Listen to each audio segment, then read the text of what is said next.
भज गोविंदम भज गोविंदम भज गोविंदम भज गोविंदम मूढ़मते संप्राप्ते सन्निहिते काले नहीं नहीं रक्षति दुकृतकरणे. This stanza means, adore the Lord, adore the Lord, adore the Lord, O fool. When the appointed time for departure comes, the repetition of grammatical rules will not indeed save you. This stanza of sloka means, when we are about to die, our knowledge of this world or the grammars that we have learned will not help us. This Sankaracharya was actually telling to a person who was very much taking care of his grammars and errors and what is correct and all these things. So it's just a way of telling someone who is wasting his time in mundane things of the world that do not waste your time in anything of this world. Rather, take the name of the Lord Govinda, for which we have come to this earth. Second stanza. Muda jahihi dhanagama trishnang kuru sadbuddhing manasi vitrushnam yalla vase nija karmo patang vittang tena vinodaya chittam. This means, O fool, leave off the desire for accumulation of wealth. Create in the mind thoughts about reality, devoid of passion. What you get, what you have achieved through your past deeds, with that satisfy your mind. Here, Sankaracharya is explaining we fool.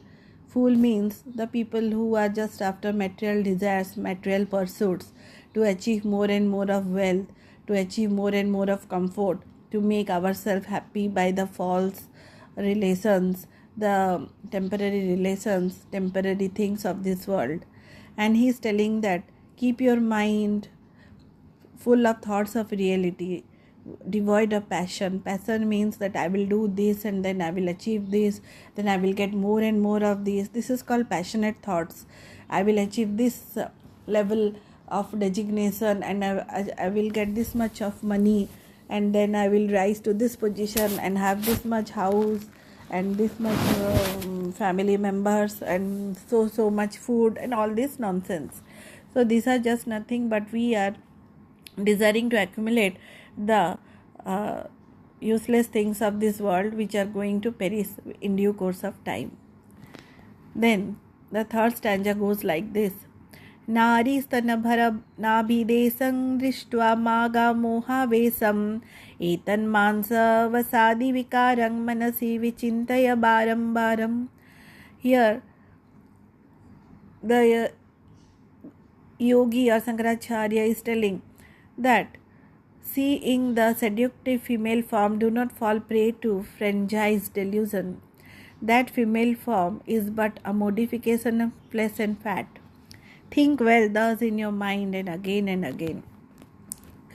Here basically the Sankaracharya ji is telling that we should not be attracted to the bodily figures of beauty or enchanting woman or a man, because they are nothing but they will be destroyed to the particles of dust in due course of time.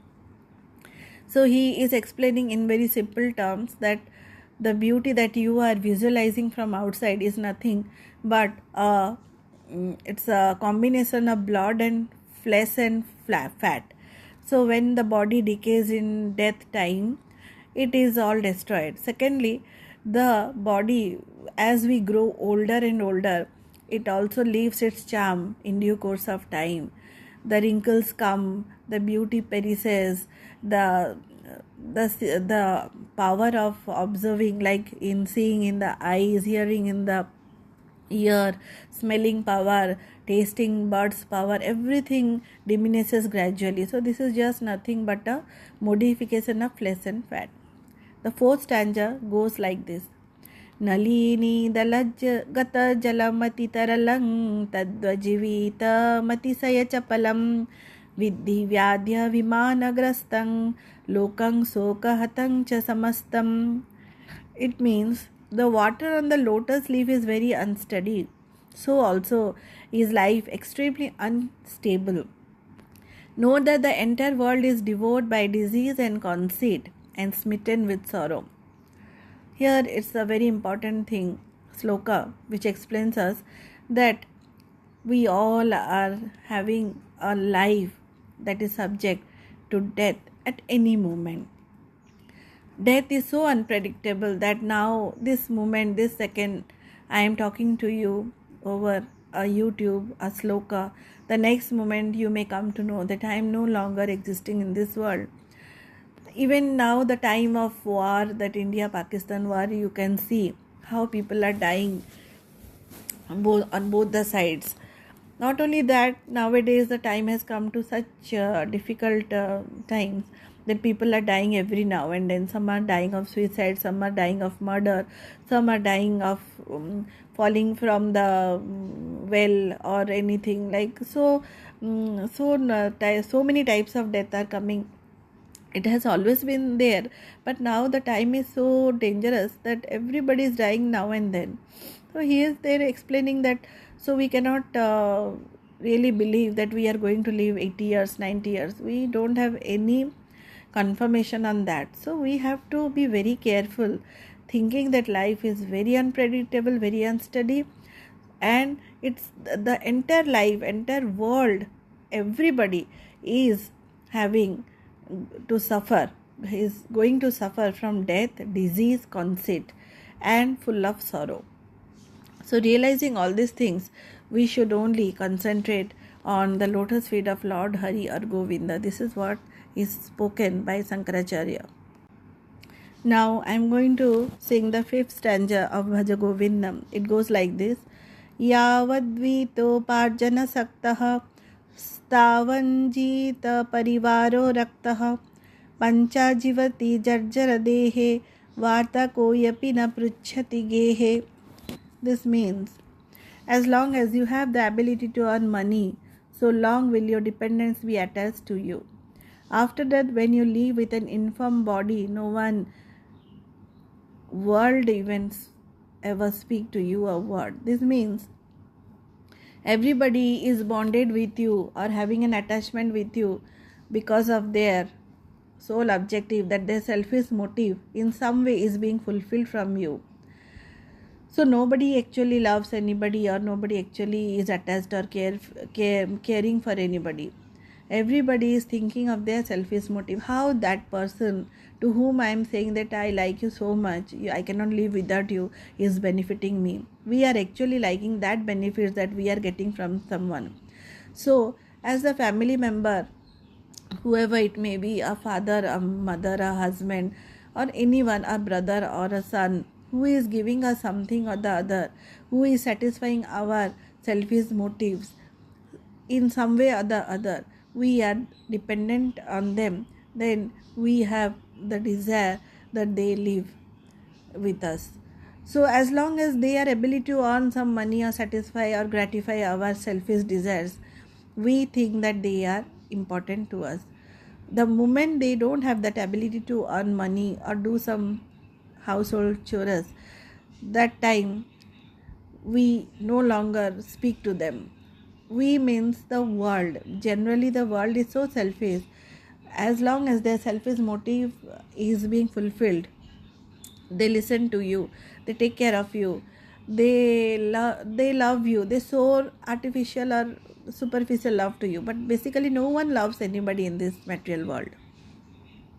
Then the 6th stanza goes like this.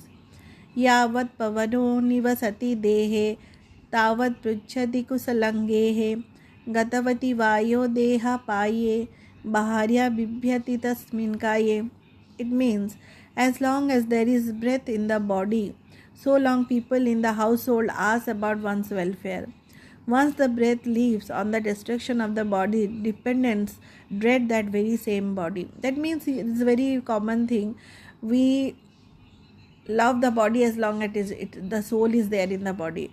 Just as the spark of life or the soul leaves the body, we think and understand that it's a dead body, and we no longer are attracted to that body. We think that it should be disposed of very quickly, because we also fear the spirit that may be hovering around, which was once our relative. So this is the nature of this world, that this nature of this Maya or illusion, that once death comes or once the spark of life leaves the body, no one is interested to keep the body even for a flit of a second.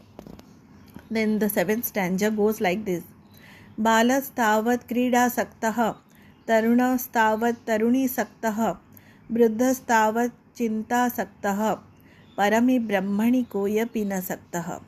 It means when a body one is attached to, when a boy one is attached to sport, when a youth one is attached to a young woman, when old one is attached to anxiety, to the supreme Brahman no one, alas, is attached. It's a very, very nice sloka. It's in nutshell, Adi Sankaracharya ji is explaining that in childhood times our life goes in playfulness. We just play around without understanding the divinity of this body, why we have got a human birth, because nobody explains us. Because if really we get a teaching related to the nature of birth and death and why we are born as human being, from childhood only we can do bhakti or devotion. But no, alas, this world is such that we are just given mundane play games, and to play games, toys, and these things attract the childhood time of a boy or a girl. Then when youth comes, or when we come to the young age, that time we live in a world of dreams by getting attracted to the opposite sex, and we only think of how to enjoy that person and have a beautiful romantic relations and time. But this is actually vague thoughts. This is totally futile thoughts, wasting our beautiful time and energy in just things that will pass and lead to death. Then the third stage, which is very painful of course, and we all have to go through it.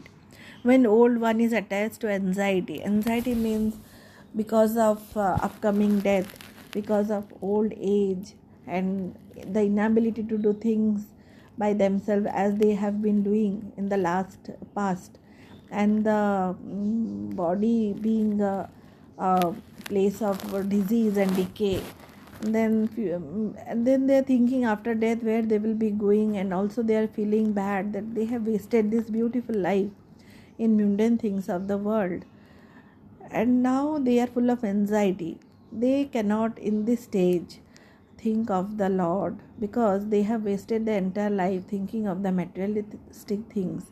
So it is very much essential that from the date we get that knowledge of the divine, we should give our time, energy, thought to the divine devotion, to worshipping Govinda. Govinda is Adi Purusha, Lord Sri Krishna himself.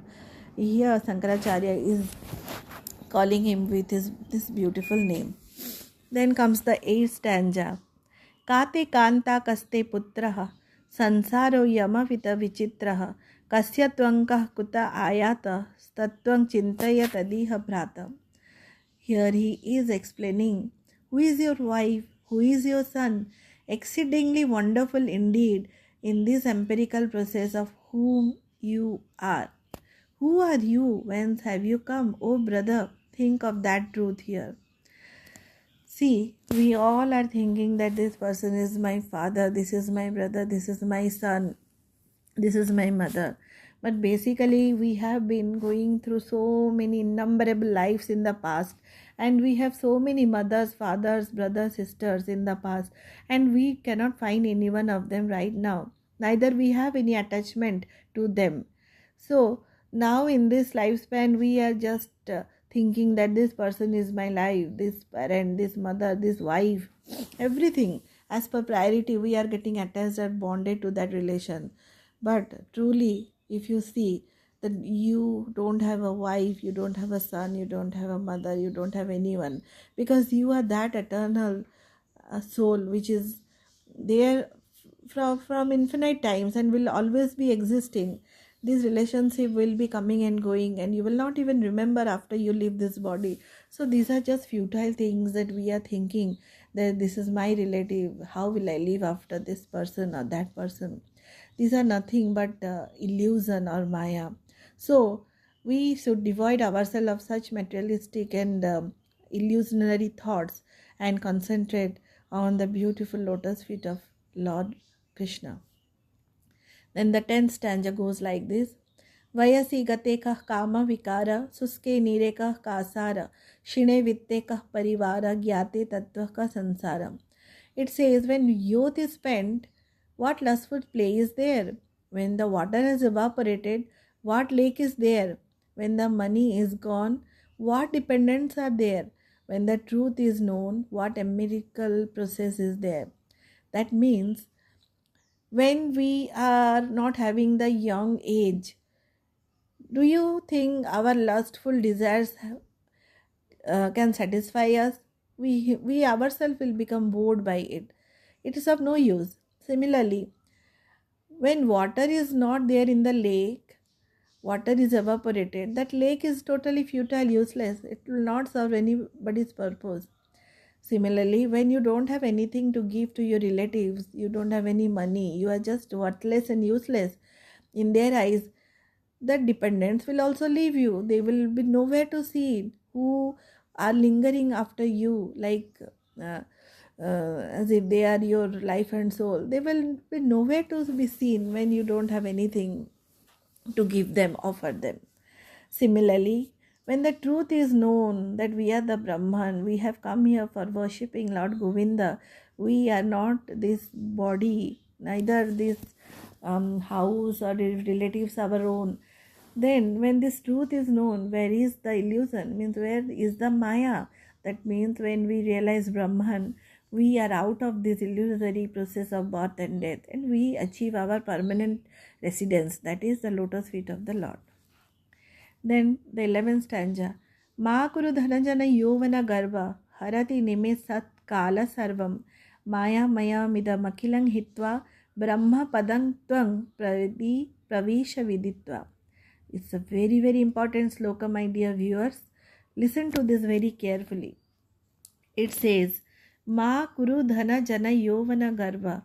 Do not be proud, do not boast of your wealth, your near and dear ones, and your young age, because harati nime sat kala sarvam, in a flick of a second, in a flick of a moment, time can take away everything. So, leaving aside this entire world, which is nature of an illusion, and knowing the state of Brahma, enter into it. So just leave every illusionary thing that is attracting you to take you into the Maya's world. So leave it. You cannot be proud of anything, because nothing can be there, because time can take everything away.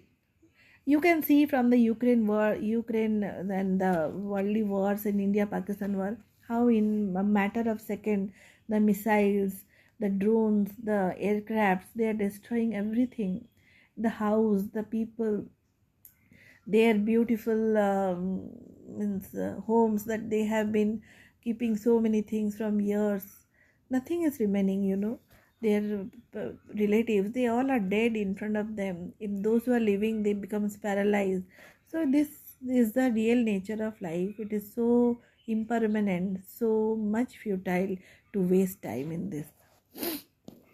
Bina ya minyo sayang prata, sisira vasanto punarayata, kala kridati gachatyayu, stadapina munchatya savayu. Day and night, dusk and dawn, winter and spring come repeatedly. Time sports, life is fleeting, yet one does not leave the winds of desire. It means we all are observing that after day there is night, after night again there is dawn. Then we are seeing there is winter, then is spring, then there is summer. Everything is going and coming, it is repeating, time is just playing its game. Life is passing in front of us. We have seen so many of our relatives leaving us, some now, some earlier, some will be living in the near future or later future. So this shows the fleeting nature of life. Yet nobody is coming out of this winds of desire. This desire is not leaving us. After even knowing the truth, we cannot leave the desire. So we have to be very careful. And we have to understand from our mind and intelligence that no, this temporary world is not for us. This temporary relatives is not for us. This temporary body in which our soul is there is not for us. It is just given to us to do the worship of Lord Hari and remove ourselves from the shackles of illusion, the cycle of death and birth. Then the 14th stanza goes like this.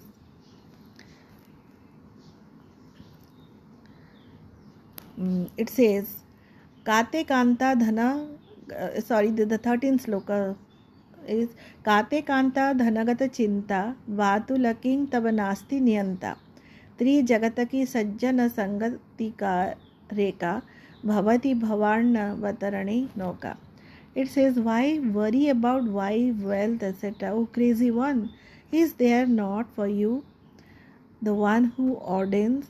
In the three worlds, it's only the association with good people that can serve as a boat that can carry one across the sea of birth. It is saying that, why are you so much worried about your relatives?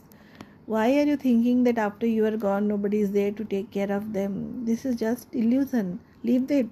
And be friendly to those people who are self-realized, the saints, the divine beings, the people, the good people. Good people means those who have realized the real nature of this world, this life, and who can give you true knowledge how to attain the divine, the ultimate. Jatilo mundi lunchita kesa kasayambara bahukrita vesa pasyanyapi chana pashyati mudha ryuta dara nimittang bahukrita vesa. The ascetic with matted lock, the one with his head shaven, the one with hairs pulled out one by one, the one who disguises himself variously with the ochre collared robe, such a one is a fool, who though seeing does not see. Indeed, this very disguise is for sake of belly. It means the people, the ascetic with hairs all in a bad condition, and who disguises themselves with saintly robes and thinking that they will show the world that they are a real saint, but they are fool. They are internally not realized, but they are just wasting their time showing the world that they are the saints. So we should not do this for the sake of fulfilling our belly. Then, so this has been the beautiful slokas of Bhaja Govindam. We should always listen to this. Another stanza I am telling you. Yogarato va bhogarato va sangarato va sanga bihina yasya brahmani ramate chittang nandati nandati nandas devam. Let one practice concentration, or let one indulge sense enjoyment. Let one find pleasure in company or in solitude. He alone is happy, verily happy, whose mind reveals in Brahma. This means one should always be happy. One who is residing in Brahman, who is thinking of Brahman, who is meditating or contemplating the Brahman. Maybe you in company, maybe you in solitude, maybe you are in doing some concentrating work, or you are in sense enjoyment. But if your mind is attracted to the Brahman, or your mind is constantly contemplating on Brahman, then you are the most happy person, even in solitude, even in company. That doesn't matter whether you are in company or in solitude. The main thing is your heart, your mind, your intelligence is focused on the eternal Brahman. That is more important. Another important sloka is Bhagavad Gita Kinchit Dadhita Ganga Jala Lavana Nika Pita Sakrudapi Yena Murari Samarcha Kriyate Tasya Yamena Na Charcha. It means for him who has studied the Bhagavad Gita even a little, who has drunk a drop of the Ganga water, and who has performed the worship of the destroyer of demon Mura at least once, there is no tiff with Yama, the Lord of Death. This is such a beautiful sloka where Sankaracharya explains that in this Kali Yuga, in this age of hypocrisy and quarrel, we don't have to do a hell lot of things to attain the divine, to attain freedom from repeated birth and death. What we can do is just read a little bit of sloka from Bhagavad Gita, or just do little bit worship of Lord Govinda or the destroyer of Mura. The Lord Govinda is also called the destroyer of demon Mura. Then we can also drink a drop of Ganga water to get ourselves purified. So these little things can give us liberation from this repeated cycle of birth and death. We don't have to do a lot of yagyas and dana, tapa, dharma, karma in this age of hypocrisy. Only worshipping the Lord Krishna or the Lord Govinda a little bit, or reading few slokas of Gita, contemplating on them and living our life according to the principles of Bhagavad Gita, and taking little bit Ganga's water, then also we can get that ultimate divine lotus feet, Lord Krishna's lotus feet. So this is the thing that is explained in this Bhaja Govindam. So dear friends, please like my channel, subscribe it if you like to have more such contents, and please give your comments on what more scriptures or slokas you want to hear explanation of. I will try to do my level best. Please like, share and subscribe. Hare Krishna.